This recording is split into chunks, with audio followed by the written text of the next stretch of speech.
Assalamualaikum anak-anak, apa kabar hari ini? Semoga kalian dalam kondisi yang sehat walafiat.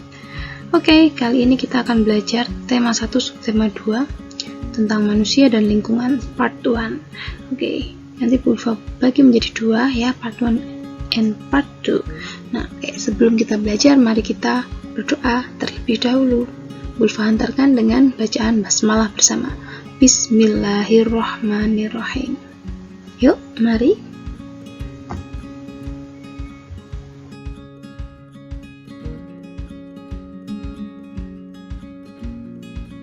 Kita akan belajar PPKN, Bahasa Indonesia, dan juga SPDP.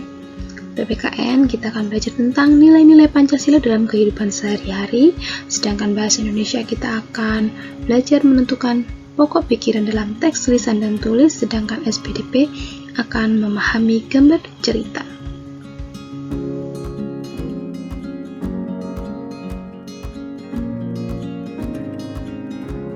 Ini ya, yang kan kita pelajari. Sudah disampaikan tadi. Nah, anak-anak silahkan siapkan buku kalian, sehingga nanti jika ada hal-hal yang penting yang bisa dicatat, silahkan dicatat.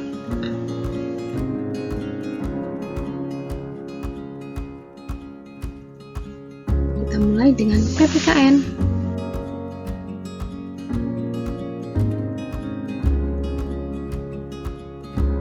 Tindakan yang tidak menerapkan nilai-nilai Pancasila di lingkungan rumah.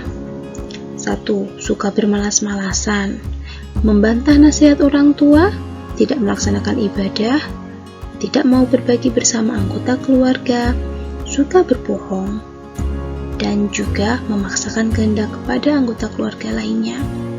Siapa ayo? Tidak ada ya? Anak-anakku semua pasti tidak melakukan hal-hal seperti ini. Ya, harus rajin. Kalau orang tua atau siapapun yang di rumah yang lebih tua dari kamu menasihati tentang hal kebaikan, jangan pernah membantah. Tetap melaksanakan ibadah, berbagi bersama dengan anggota keluarga, dan jangan suka berbohong. Oke?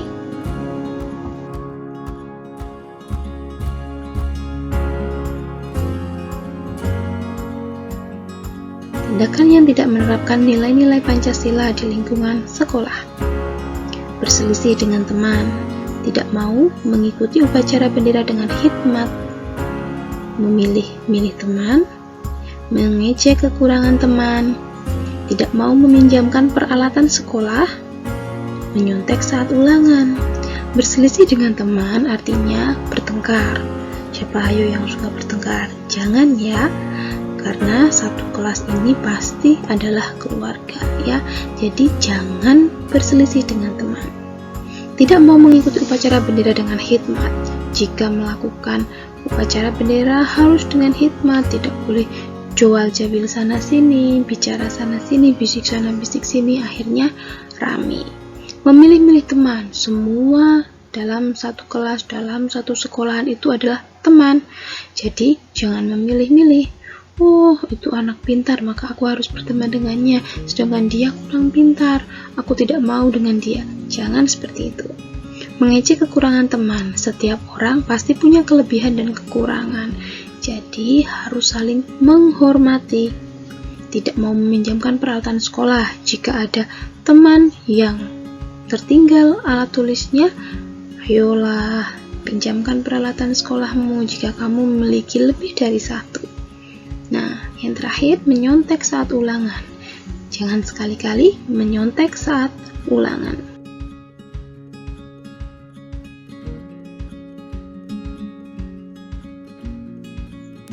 Tindakan yang tidak menerapkan nilai-nilai Pancasila di lingkungan masyarakat.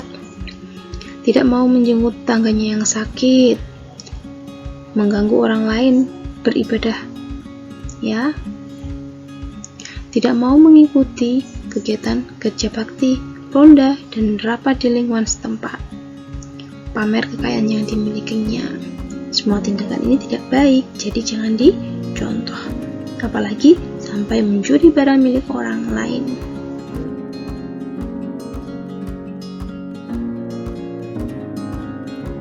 Karena Pancasila adalah ideologi bangsa, maka kita harus membiasakan berperilaku sesuai nilai-nilai Pancasila. Kita pasti bisa kan?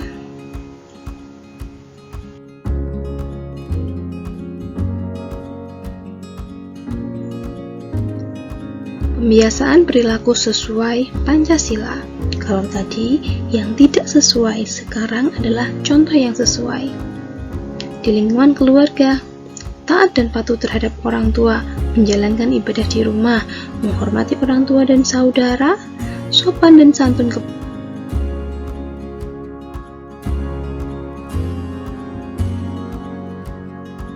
Pembiasaan perilaku sesuai Pancasila di lingkungan sekolah.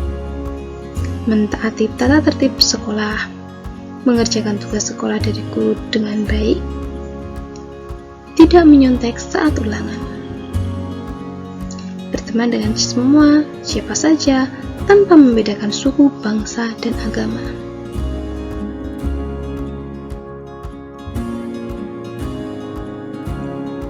Pembiasaan perilaku sesuai Pancasila di lingkungan masyarakat.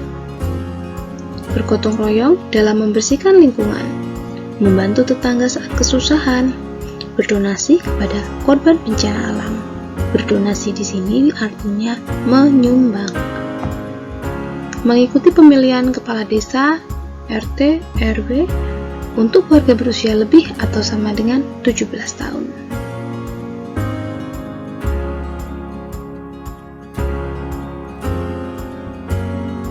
Implementasi nilai-nilai Pancasila.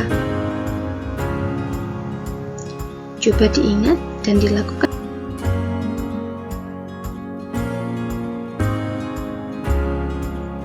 Implementasi nilai Pancasila. Ketuhanan yang Maha Esa adalah sila pertamanya. Tidak memaksakan agama kepada teman. Menghargai dan menghormati teman walau berbeda agama. Mempersilahkan teman jika mau beribadah meskipun sedang bermain bersama kita.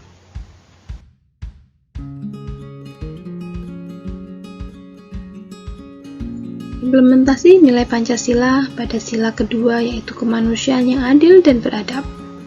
Menjaga kelestarian lingkungan, memberikan bantuan kepada korban bencana alam, menolong ketika ada teman yang jatuh, membagi tugas kelompok secara adil.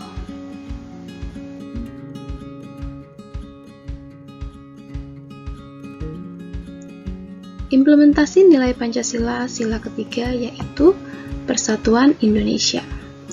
Bangga sebagai warga Indonesia, memakai produk dalam negeri, hormat menghormati perbedaan suku, budaya, dan adat istiadat.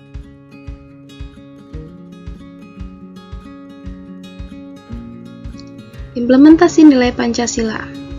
Kerakyatan yang dipimpin oleh hikmat kebijaksanaan dalam permusyawaratan perwakilan. Contohnya, mengikuti pemilihan umum saat usia sudah 17 tahun, menghargai perbedaan pendapat, berani mengutarakan pendapat.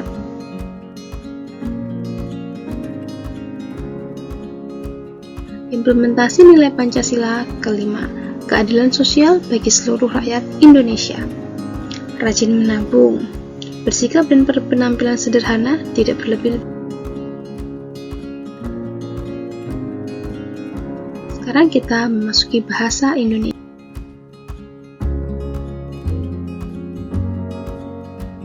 Ide pokok paragraf. Ide pokok paragraf adalah inti atau pokok permasalahan yang terdapat pada suatu.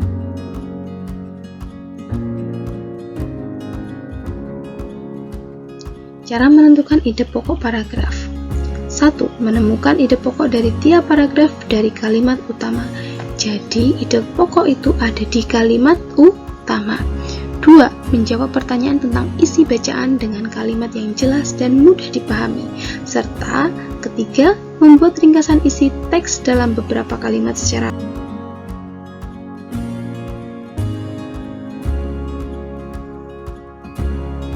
kalimat utama. Kalimat yang berisi pokok pikiran utama atau ide pokok utama dan menjadi dasar untuk mengembangkan paragraf.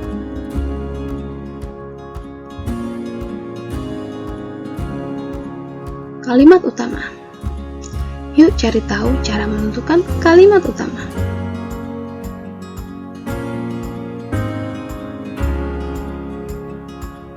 Ciri kalimat utama: 1. Bersifat umum dan memuat keseluruhan isi. Harus dapat berdiri sendiri. Kalimat utama yang di dalamnya terdapat kata adalah, merupakan, dan ialah pada umumnya berada di awal kalimat atau kalimat deduktif. Sedangkan kalimat utama dapat juga terletak di akhir atau induktif, yang biasanya ditandai dengan konjungsi antar kalimat. Oleh karena itu, dengan demikian ataupun jadi.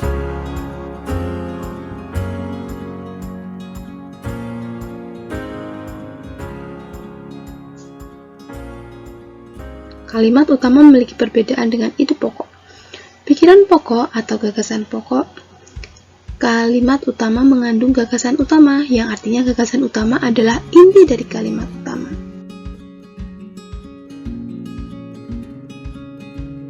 Kita memasuki SPDP. Mengenal ilustrasi sampul buku. Sampul atau cover buku merupakan bagian buku dalam bentuk gambar ilustrasi yang dapat menggambarkan isi.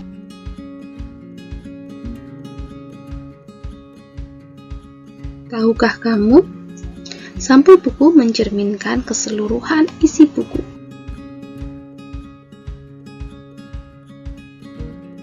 Bagaimana cover yang baik? Tentunya dapat mempengaruhi atau menarik minat baca para pengunjung.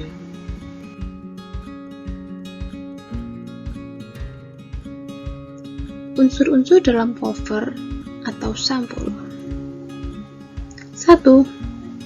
Jenis huruf yang menarik dan mencolok.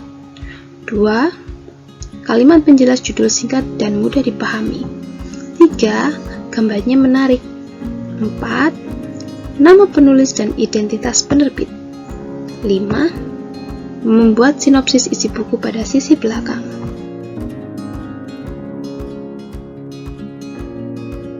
Supaya menarik, cover harus didesain dengan baik. Dua macam desain membuat cover, yaitu dengan desain berwarna putih dan tulisan sederhana, serta desain penuh warna dan gambar.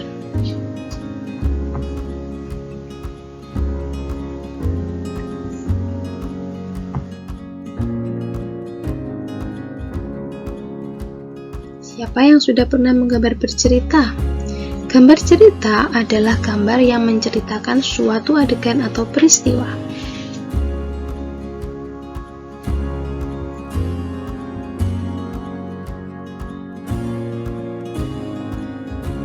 Fungsi dari gambar cerita. Fungsinya untuk memperjelas alur atau isi cerita, memperjelas isi pesan dalam promosi suatu barang, menarik perhatian, menambah nilai artistik, keindahan, dan sarana untuk mengungkapkan perasaan penggambarnya. Ada dua teknik dalam menggambar bercerita, yaitu teknik kering dan juga teknik basah.